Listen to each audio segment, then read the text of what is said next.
right, everyone, it is now noon. My name is Megan Purdue. I am the ag agent in Worcester County, Maryland. A lot of the emails, the reminders, and the registration links are coming from me. This is the first in our series of Monday Moos seminars. These are brought to you by our beef and cattle educators. Most of them are out in Western Maryland. If you scroll up to the top of the chat box, I've posted the link for the Backyard Farming webpage on there. That lists our entire series. The rest of the cattle sessions are listed there with their registration link. So if you've only registered for this one, you want to go back and register for the other ones. Those are there. We also have a What the Hay series on Wednesdays that started last Wednesday, but we have 3 more sessions coming up with that, and that is taught by our pasture and forage specialist. So if you want to see what else we are offering as part of the series, feel free to visit that web page. You can enter any questions in the chat box, and we will go through them at the end of the session.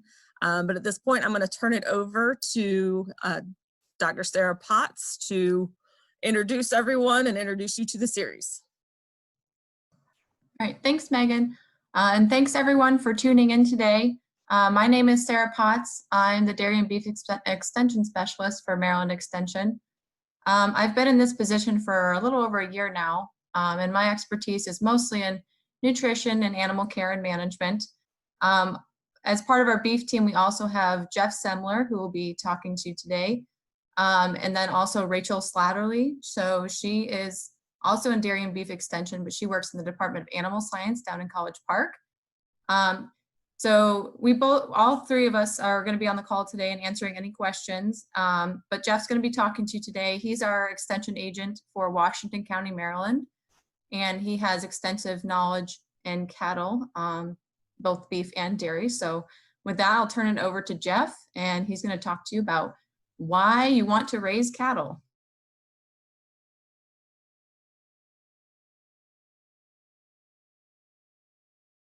All right, there we go. As soon as I got myself unmuted, we're in good shape. So as Sarah said, I'm Jeff Sumler. I'm the extension educator or agent in Washington County, Maryland. I've been in Washington County all my life.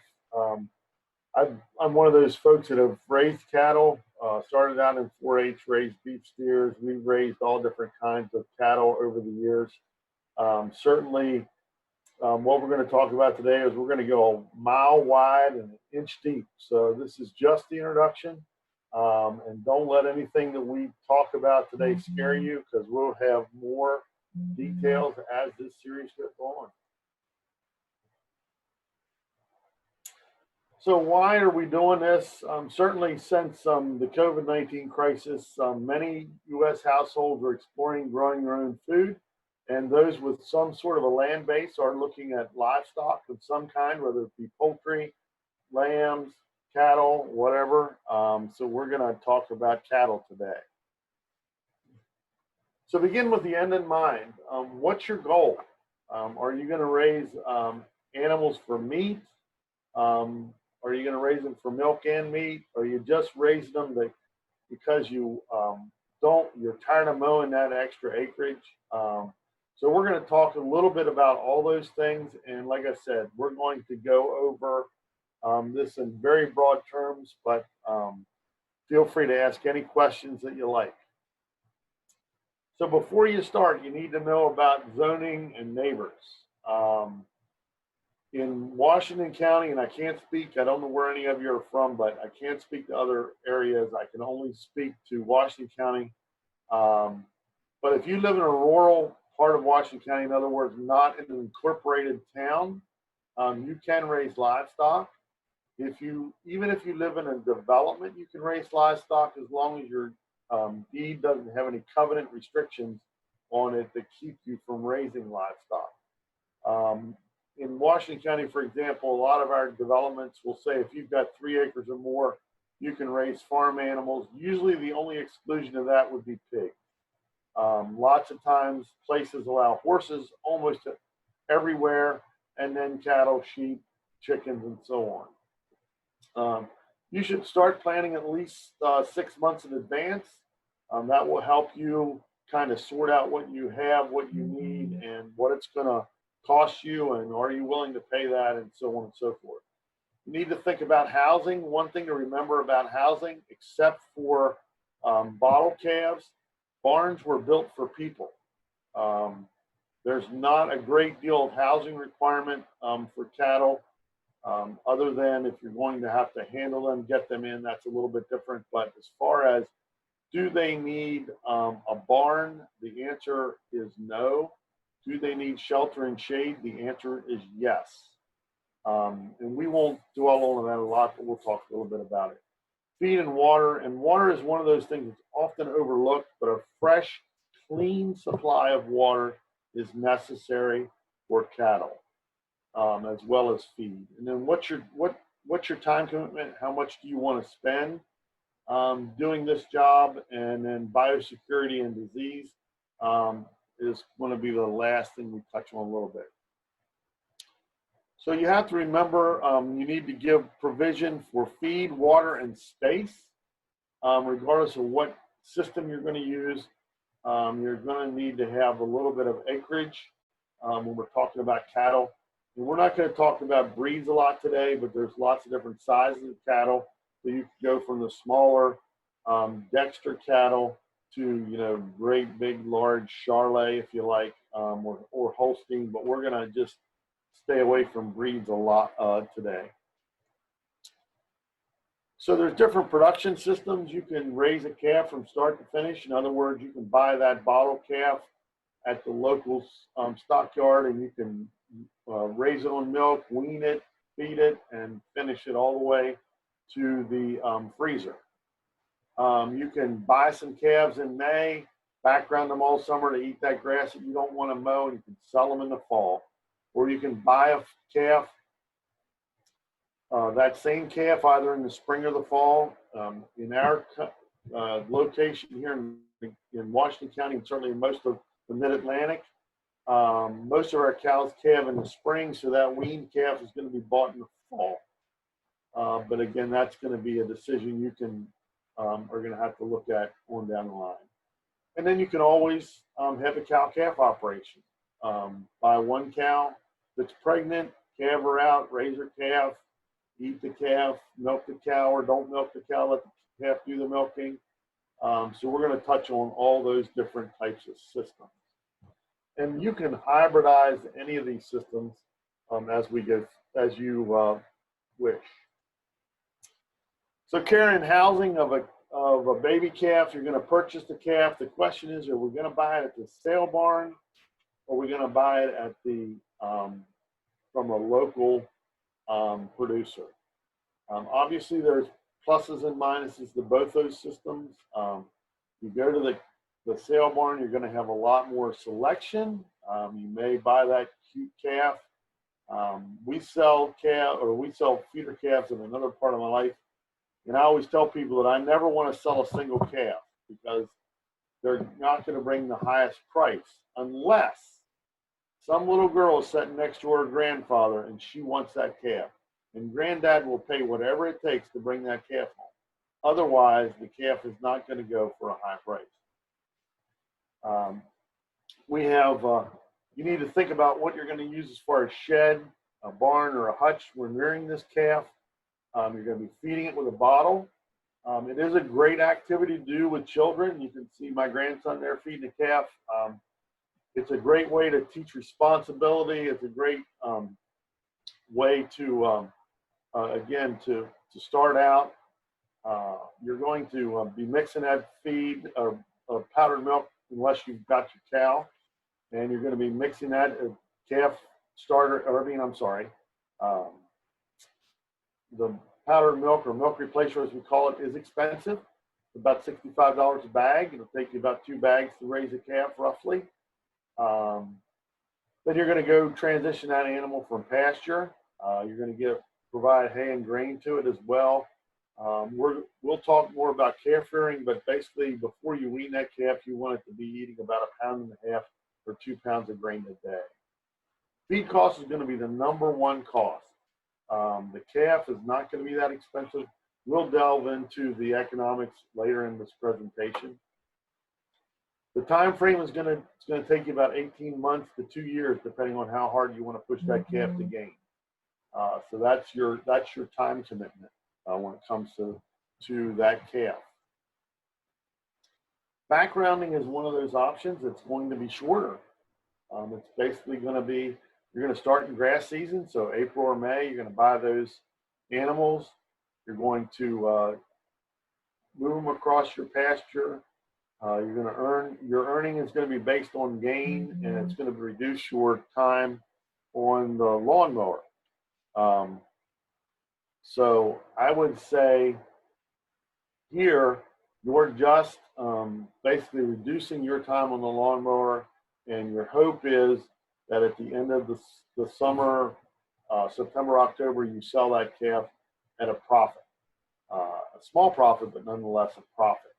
You could also take that calf all the way through to finish, and we'll talk about that also a little later. But there's options there. The one thing I also want to remember to mention is we often talk about pasture, and many people think in the back of their mind that pasture is free.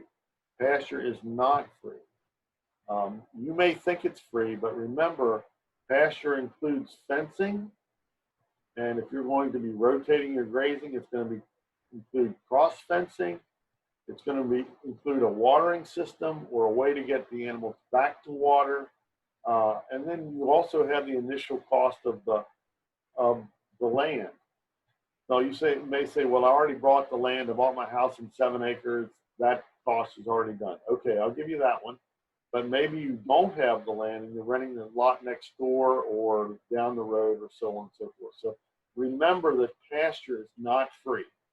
There's also inputs when it comes to fertilizer and weed control and other maintenance. So there is a cost to pasture, but owning it is certainly an advantage. You can decide to finish a calf. You could take that same calf that you bought last spring if you're going to background it. You could feed it for about 200-ish days. It's a moderate term. In other words, it's not a whole year. It's not just the summer. It's kind of in between. There is a higher cost for that calf. There will be a lower cost for the feed. So we'll talk about those in depth here in just a few minutes when we get into the economics of it. You can also go into the cow-calf business. You can have a year, but you want to remember here we have year-round cow care.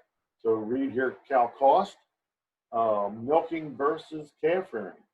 Do you want to provide some milk to your table? You can milk, or you can just let the calf suckle, or you can do a combination of those. You can milk maybe 1 day a week or every other morning or whatever, and you can let the calf take the rest of the milk. Those are all options for you.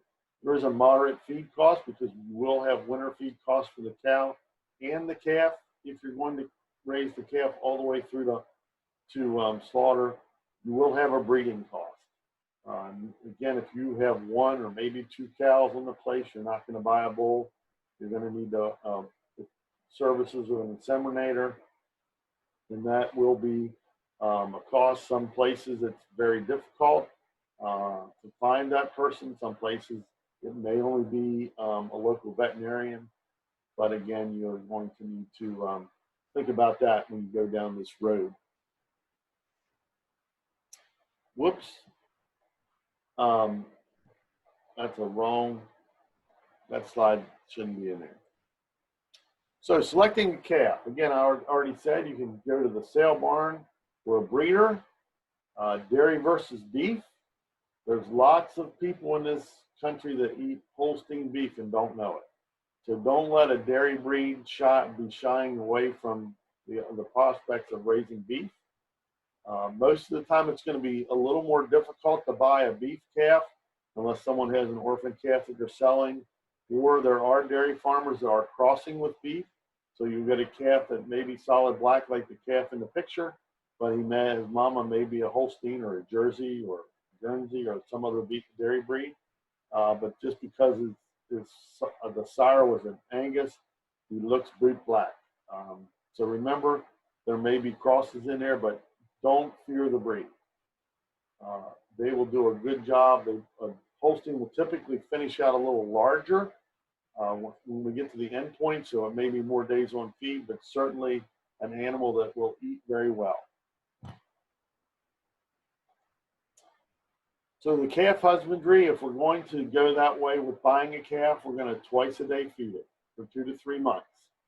We're going to almost from day one, we're going to allow that calf to have access to grain and access to clean, fresh water.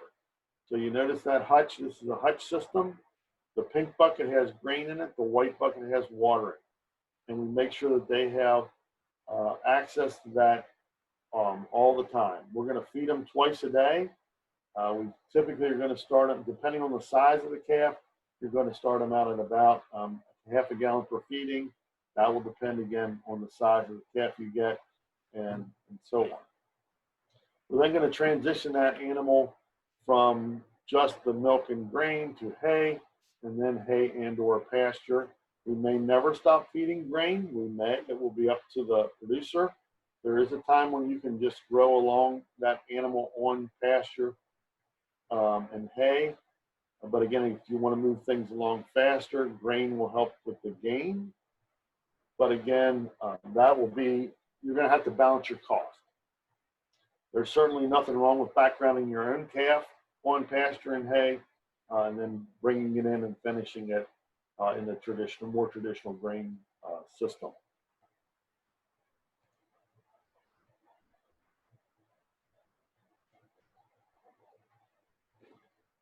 So somehow I missed a slide, didn't advance properly.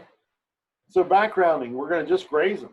You're going to buy those calves in the spring. You're going to just graze them across that pasture. You may need to supplement with grain or hay depending on the amount of animals you have and the amount of pasture you have. Whether the weather cooperates, or you're going to get enough rain for regrowth. You're going to have to remember fencing here. Fencing is going to be very important to you. It's going to best work if you can move your animals or rotate, give the pasture some rest, as opposed to continuous grazing. You'll be able to carry more animals on the same amount of acres versus continuous grazing. In other words, just turning them out on all your grass.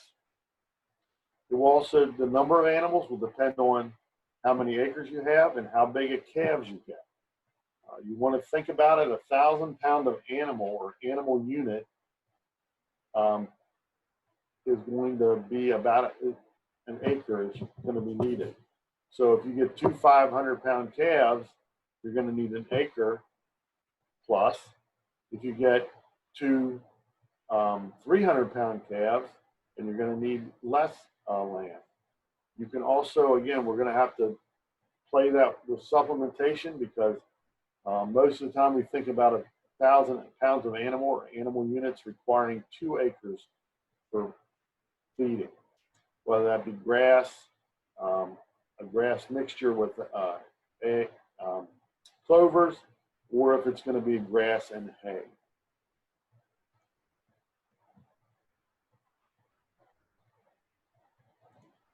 Okay, so now finishing. You bought that calf in the summer. You've decided to graze it all summer. Now you're going to feed it intensively, so you're going to bring it in probably in the winter, maybe November. You still may allow it to have access to pasture for exercise, but you're going to be feeding primarily hay and grain. The grain and hay is going to be much more increased than it was on pasture. So you're going to be feeding that basically about 2% of the body weight in hay and grain. So if you've got an 800-pound steer, you're going to be feeding about 2% of that body weight in hay and grain. Again, remembering that both hay and grain dry matter is about 90%. So it's not quite a pound per pound. But again, you're going to be feeding about 16 pounds of feed, roughly, or dry matter, I should say. So probably somewhere around 20 pounds, 10 pounds of hay, 10 pounds of grain. And you're going to be moving that up as the calf grows. You're probably going to change your ratio of hay to grain. We want to keep a little hay in the system because cattle are ruminants and they need that hay for digestion. but you can certainly increase the amount of grain as the increase in size of your steer.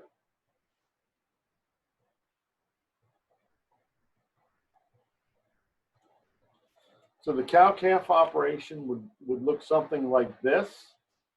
Any hybrid of that, we're going to graze the cow.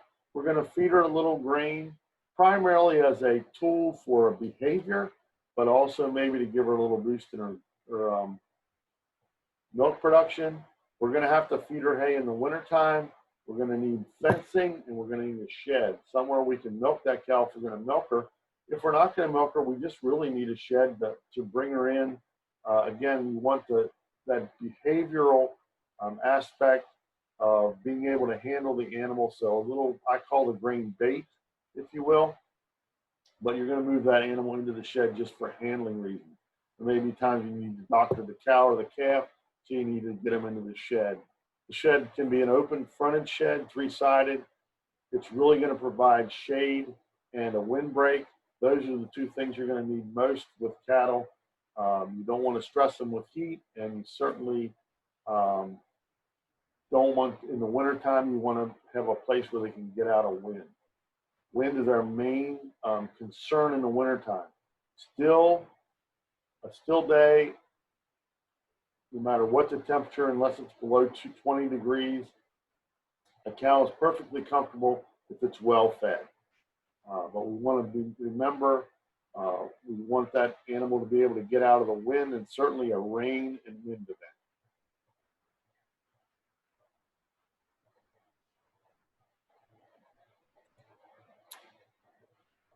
So the cost involved, we're going to start with backgrounding, since that's one of the place you might actually make a little money at this. You buy a 500-pound weaned calf for $1.50 or $750. They're on grass for 150 days. You gain about 2 pounds a day, 1.5 pounds to 2 pounds. You sell an 800-pound calf for $1.40, and you can see what your net is. Well, that's return to labor and management. That is not free. That is, you've spent time, you've got fence involved there. That difference between your input or your cost of your calf and your sale price of your calf is not free game. You paid, you have some things involved. Maybe you decided you wanted to go to a beach for a week and you paid the neighbor kid to look after your calf. That cost is in there as well, will have to be taken out of there as well.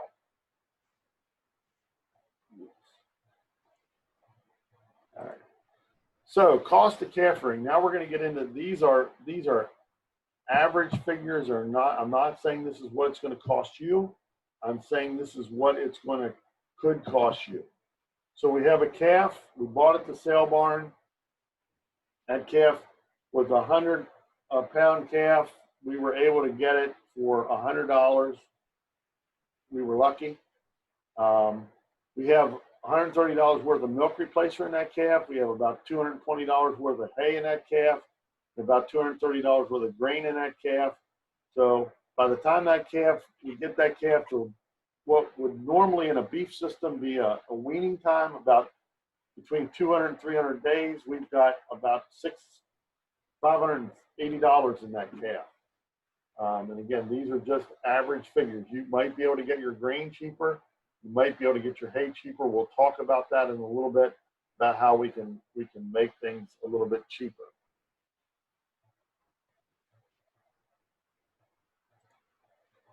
So let's say you bought that calf that's 700 pounds or 800 pounds, and you're going to feed it out.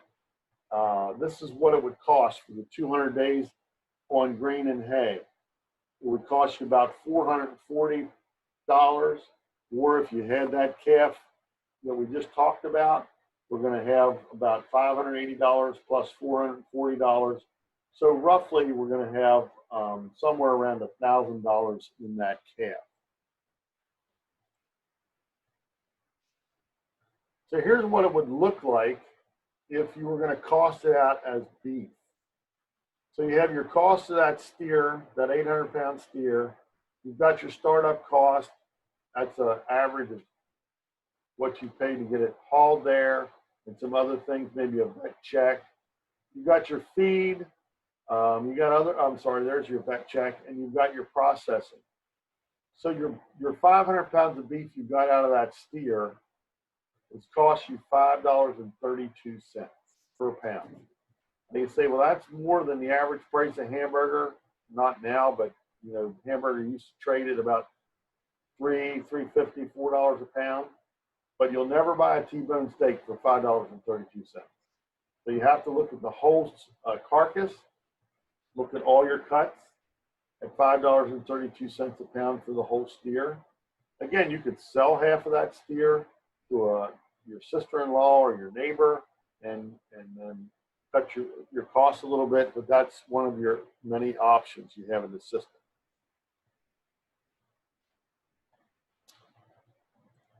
If we go to a cow-calf system, you've got the initial cost of the cow.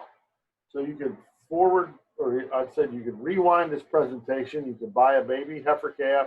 You could raise her up. You could breed her. At 2 years, you would have your first calf. So all those costs that we've already talked about would be in that mama cow. You could buy a cow from maybe a dairy farmer that's got a cow that she breeds back, but she's not a great milk producer. Maybe you could get her for a good price. Maybe you have a friend that's selling some beef cows and they've got a cow that they're not really fond of, but she's pregnant. She'll have a calf for you. She's done all right. Not the top of the line, but not a call. So you'll have that initial cost. That could be anywhere. Again, you're paying call price from $600 to $1,200 to $1,400 for that cow initially. You're going to have the breeding cost annually, and you're going to have the cost of the cow in addition to the cost of the calf. So that's roughly about $300 a year of feed cost for your cow, plus all those costs we've already talked about with your calf. Now again, here we have a Holstein cow. She's obviously been crossed with a Hereford bull, and she's got a beef cross calf that she's nursing. That works perfectly well. Lots of people do those kind of things. You could also have that cow. Maybe you have a neighbor that his cow died and you were able to get his Hereford calf, and you could graft that calf onto your cow. That would be another option for you, certainly.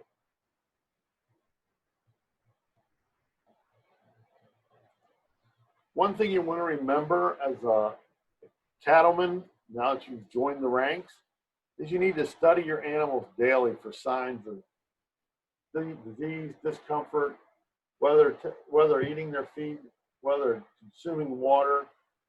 You'll learn your animals as you go through this process. You'll get to know them. They'll get to know you. You'll walk out into the pasture. They'll come towards you. You'll be able to make some decisions about the health of the animal. We always want that animal to be bright-eyed. We want them to be, look very well, not a lot of diarrhea. Now, again, when they're on grass, their manure can be very loose, especially in the spring. But we want to look at their hair coat. We just want to make sure that they're in good shape. You'll be able to discern when there's a problem. Once you learn your animals, there won't be any problem with that. You'll need to understand working with live animals that may have special needs. In other words, you may have a calf that gets pink eye. You may have a cow that gets a sore foot. Those kind of things need your care as well as veterinary care. So you're going to need to develop a relationship with a large animal veterinarian. You're going to want to have that person out. Again, develop a working relationship. It can't always be a cold call. You need to make sure you know your veterinarian, they know you, and that way when you call, you won't necessarily get to the bottom of the list. Culling is a part of your job. There may be a time when you have to sell, if you're in the cow-calf business, that you've got to sell that cow and replace her. There may be a poor doing calf. For some reason, it gets pneumonia early on. It never does right. You may have to sell that calf and start over. It is a part of the system. You have to look at it that way. You have to really think of it as it's a part of the job. It's not something that we all like to do, but it is something that we have to do. The last thing we want to talk about, and I didn't put it in writing here, but sometimes, as my college professor once said, if you have livestock, sooner or later you're going to have dead stock. And so what are we going to do to dispose of mortality? In every county that I can think of in Maryland, with the exception of Howard, I believe, it is completely acceptable to bury dead, as long as it's not, in your septic drainage field, or it's not buried in a watershed, a low water table where you're going to contaminate a well. My preferred disposal of mortality is composting. Yes, you can compost a cow. It does take about 6 months and a lot of wood chips, but it can be done. There's no longer the dead man that comes around and picks up calls or deads anymore.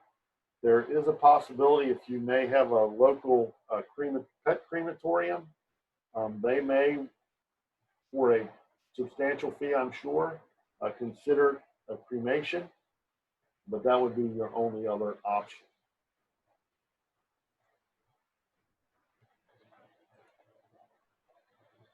So I showed you the economic cost of the endeavor. There are intrinsic benefits and drawbacks to raising your own beef. Raising and steer can be a good way, as I said, to teach children responsibilities for an animal dependent upon them for their food and water, or in your case, if you don't have children, dependent on you. What's going into the product, so you know the end product. It's something that you can take pride in.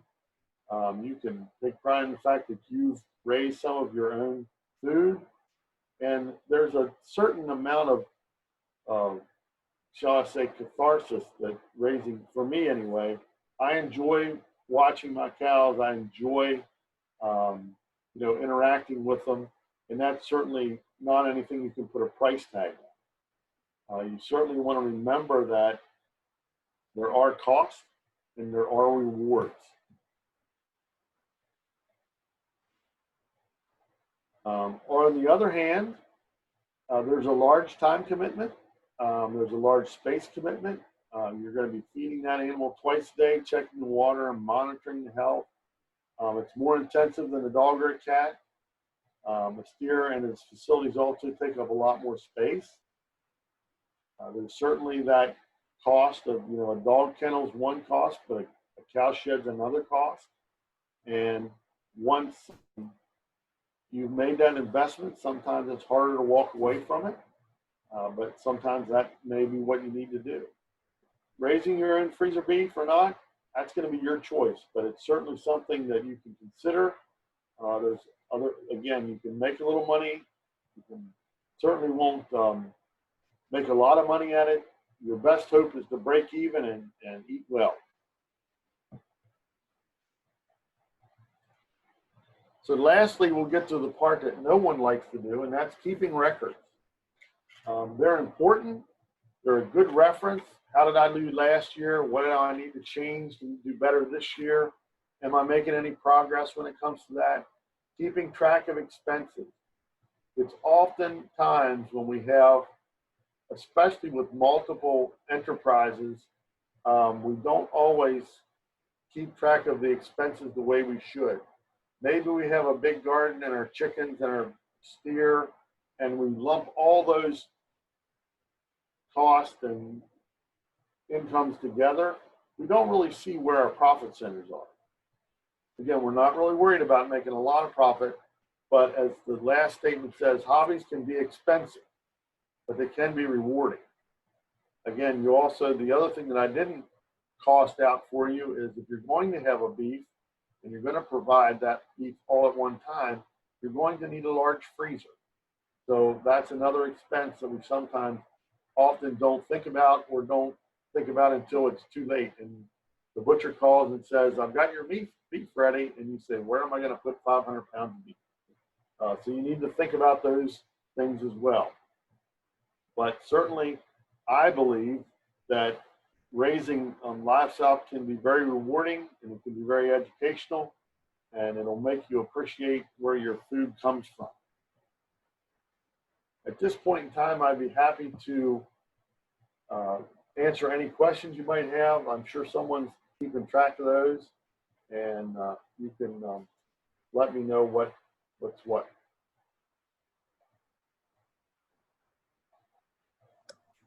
All right, thanks, Jeff. We have a couple questions. One question was, does it make economic sense to buy calves in the fall when prices are a little cheaper and overwinter them in hay feed? It certainly does on certain occasions. The question is, what's your cost of hay? And can you background those animals in that fall wintertime period on pasture at all? If you can stockpile fescue, you can do that. The other thing, I didn't touch on it and meant to touch on it, I'm glad you asked the question, is the best time to buy hay is at harvest. So if your neighbors are harvesting hay right now, now's the best time to buy your hay. Yes, you will need a place to store it. It would be best if you could store it inside or under roof as opposed to somewhere, out in a fence row. But know that if you do store it outside, you're going to lose about 20 to 30% of that hay to wastage, depending on the amount of time that you are storing it. But again, it can be done, and certainly you will be able to buy cattle sometimes, most of the time, cheaper in the fall. They'll be lighter weight, but they will be cheaper than what we call the grass calves in the spring, when everyone's looking for calves, and calves can top the market.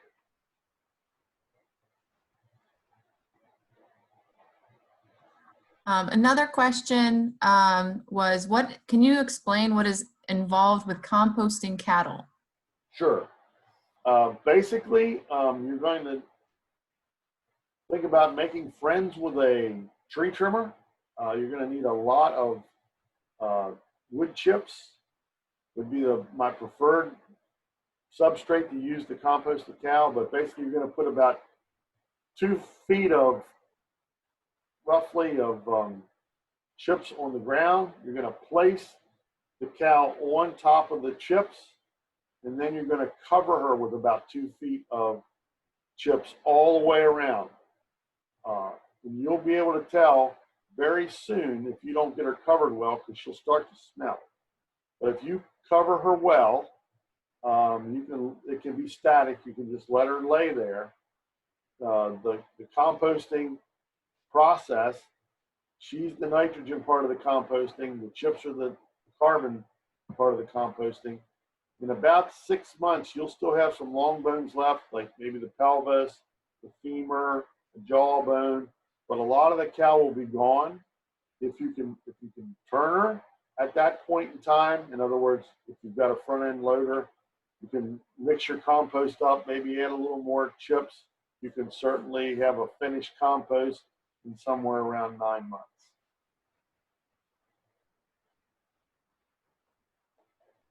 You can also speed up the composting process by basically opening up the cow's abdomen.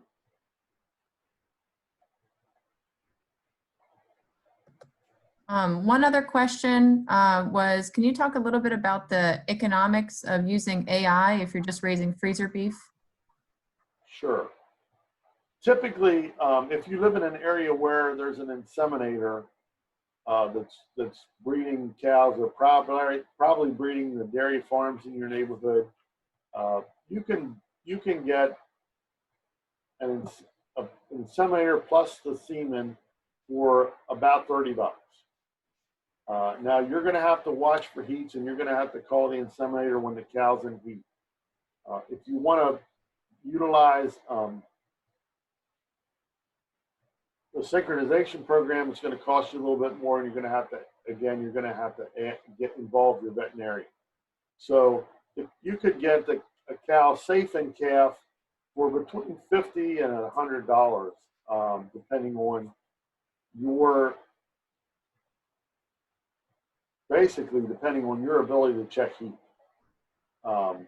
Once your inseminator is well versed in this, so he won't be a problem usually. It'll be your heat detection if there's an issue.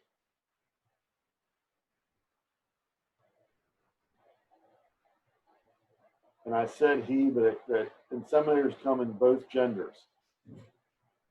Matter of fact, there's at least one person on this call that's a pretty good breeder. Thanks for that clarification. I don't see any other questions. If anybody has any other questions, please put them in the chat box. And then I know Megan just put another poll up as well.